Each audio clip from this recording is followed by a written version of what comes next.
як саломи оташин сад қалб рово мекунад, як саломи пурмуҳаббат дар дил ҷо мекунад. як калима гоҳ битвонад ки занги дил канад, меҳр бошад дар сухан, раҳ сӯи дилҳо мекунад. як салом ки ин қадар ҳам ғаму соро аз дили мо мебарад ва моро вориди дунёи рангини ишқу муҳаббат, дӯстиву рафоқат ва шодиву хурсандиҳои зиёд месозад. Пас барои ҳар яки шумо ассалому алайкум дӯстони азиз. дӯстони меҳрубон, ман мехостам каме равшанӣ андозам ба барномаи консертие ки санаи 25 декабр баргузор мегардад ва хеле рӯзҳои кам ба шумор мондааст то рӯзи консерт. خب بسیاری‌ها زنگ زدن و سوال کردن که نرخ بلیط چند پول است، نرخ چیپتا چند پول است، زیرا در رولیکی که ما پیشنهاد شما کرده بودیم در آنجا نرخ بلیط رو نگفته بودیم.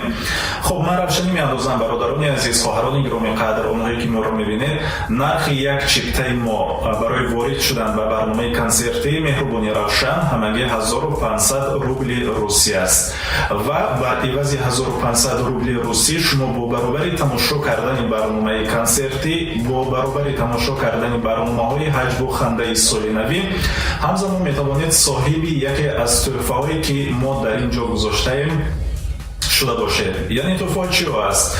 تلفن‌های موبیلی، آیفون، سامسونگ A50، سامسونگ A10 و مبلغ‌های پولی از 5000 تا 10000 که در کنورت‌ها مخصوص پنهان شدند تا که صاحبان خود را پیدا کرده باشند.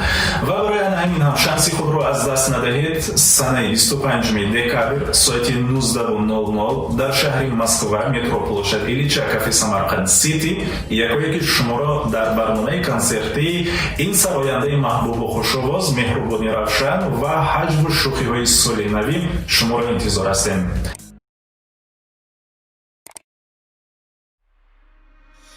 می‌گذاریم به موضوع دیگر.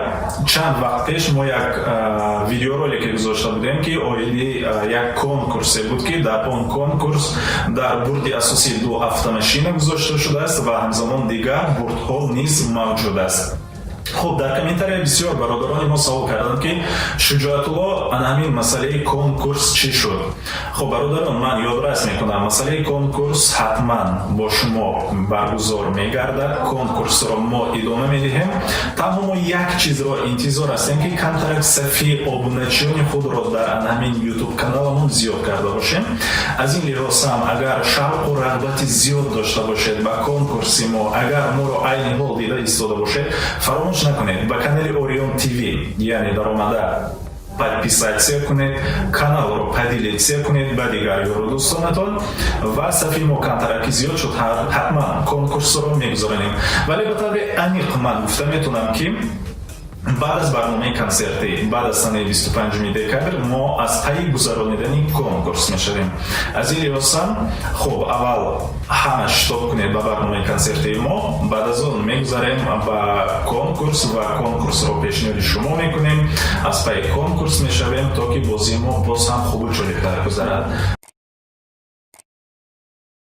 موضوع سوم دوستان عزیز مسئله اینستاگرام شخصی من.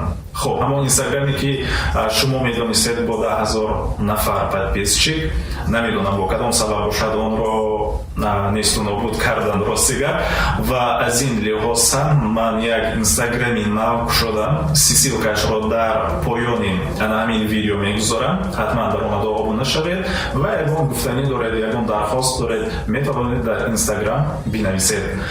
خب این سه موضوعی که بسیاری ها سوال کرده بودند هم نسبتی کنسرت، هم نسبتی کنکورس و هم نسبتی اینستاگرام من برای شما گفته گذاشتم و حتما باوری دارم که شما رو دستگیری میکنید، همش خوب میگذرد و اگر که این گونه شد باز ایده های نو، ایده های جالب در پیش است که من باوری دارم هر یک شما رو شاد میکند.